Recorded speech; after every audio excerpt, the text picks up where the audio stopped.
Oh.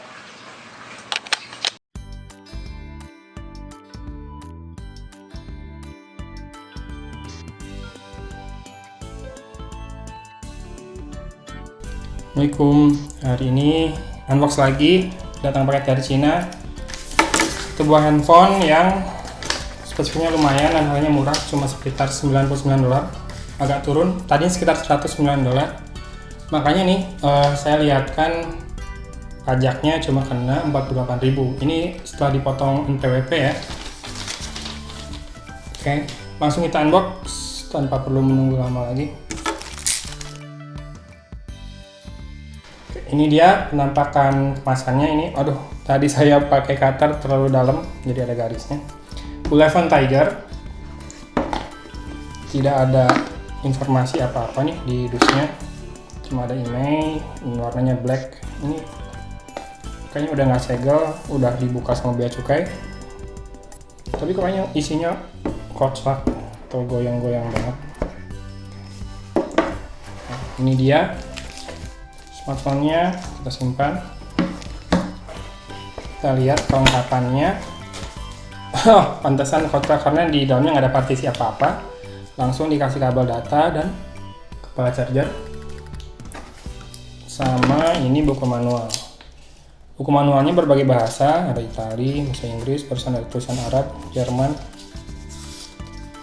Nah, akan kita baca juga. Kita lihat kepala chargernya. Kelihatan nggak di kamera? 1,5 ampere, 5 volt.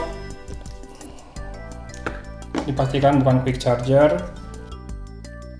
Kemudian ini kabel data, kabel chargingnya masih micro USB, belum USB Type C. Kita langsung ke device-nya sambil saya perlihatkan.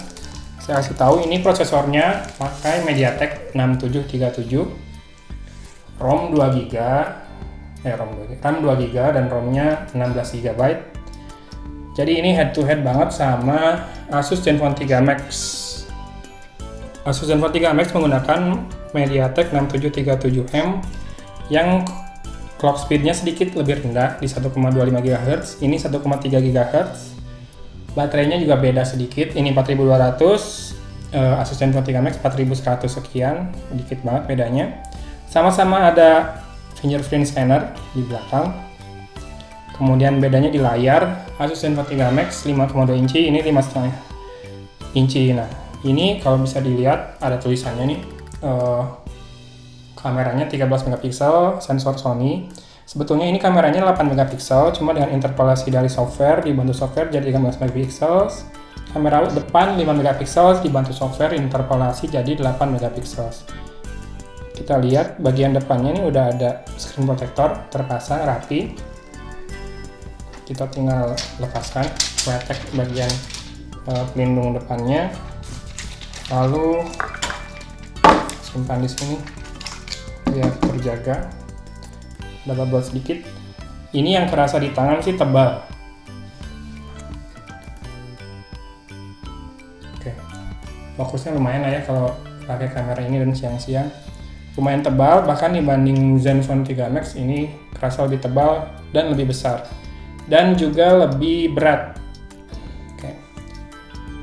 Sisi depannya hitam. Ini ada beberapa pilihan warna. Saya pilih yang hitam, belakangnya dark gray. Sisi kanan, seperti biasa, ada tombol power dan tombol volume rocker. Gampang dijangkau. Kita sambil nyalakan ya.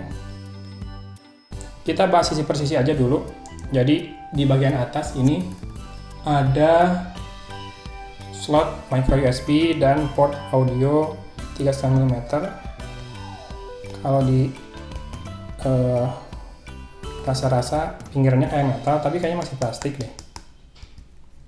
Kemudian di sisi belakang ada kamera utamanya LED, dual flash, dual tone, fingerprint scanner, kemudian battery covernya jadi bisa dibuka ini. Walaupun kelihatannya kayak unibody, tapi sebetulnya battery covernya bisa dibuka. Makanya di sisi kiri panjang banget, nggak ada SIM tray. Di sisi bawah juga hampir tidak ada apa-apa kecuali mikrofon.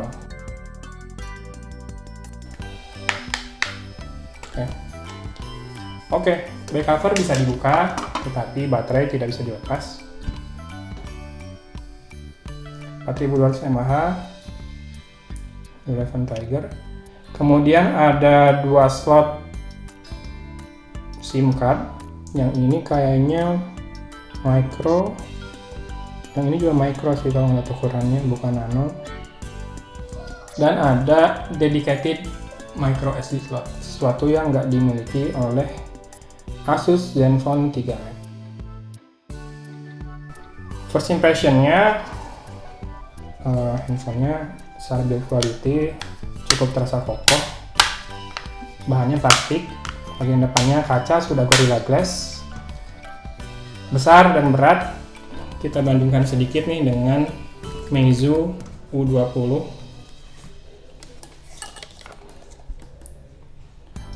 Masih lebih besar sedikit 11 Tiger, kemudian pastinya lebih tebal. Sayangnya ini baterainya habis banget, saya harus cas dulu. Saya cas dulu sambil nanti kita coba cek hasil kameranya ya. Oke, balik lagi. Tadi udah saya cas handphonenya dan lagi install beberapa aplikasi. Saya mau tunjukin nih. Jadi LED interface-nya ada, uniknya posisinya ada di atas earpiece atau speaker buat telepon. Tadi saya udah set up fingerprint-nya, kita lihat seberapa cepat.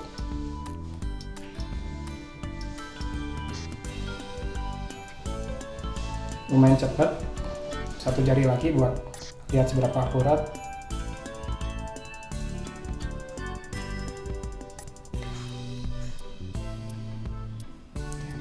Lumayan cepat dan akurat walaupun bukan yang tercepat ya. Kemudian layarnya lumayan juga nih, dari pinggir masih kelihatan, cuma memang reflektif banget dan serasa ada jarak antara kaca terluar dengan panel layarnya. Untuk resolusi warna sendiri cukup bagus, apalagi mengingat harganya ya. Ini pakai launcher seperti stok, sudah marshmallow, jadinya best value banget nih.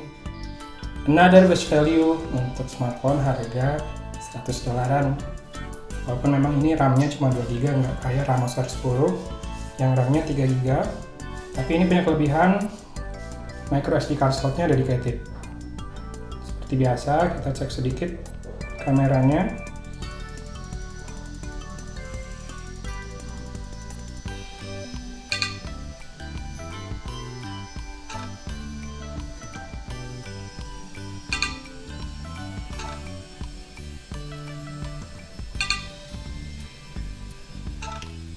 Autofokusnya cukup lambat, waktu pengambilan gambarnya juga agak lambat tadi. Lalu kita coba ambil selfie. Ini kondisi cahayanya kurang bagus. Selfie-nya bisa diambil menggunakan gestur 2 jari. Oke, dapat langsung.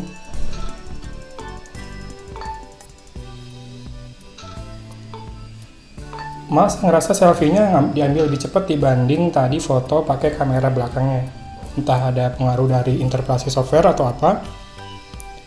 Review lengkapnya termasuk soal kameranya ditunggu aja. Kayaknya antriannya cukup banyak untuk bulan ini. Tapi kalau udah nggak sabar duluan, pengen juga memiliki smartphone ini, linknya saya taruh di bawah di deskripsi video. Oh iya, tadi saya belum bahas back covernya. Back covernya nih walaupun polanya terlihat brush metal, tapi sebetulnya bahannya plastik. Kemudian posisi speaker juga bukan favorit saya, di belakang bawah sini. Sensor sidik jarinya nggak terlalu besar, cukupan aja. Ini kayak Infinix Hot S, kayak gini juga kurang lebih. Tadi cukup akurat, cukup cepat, walaupun nggak secepat dari handphone-handphone yang harganya jauh lebih mahal. Oke, demikian unboxing dari smartphone ini. Semoga video ini nggak terlalu panjang, fokusnya cukup, lightingnya cukup, bahkan saya bisa terus memperbaiki karya saya yang sederhana ini di tahun yang baru ini. Dari Kota Bandung, saya pamit undur diri. Assalamualaikum warahmatullahi wabarakatuh.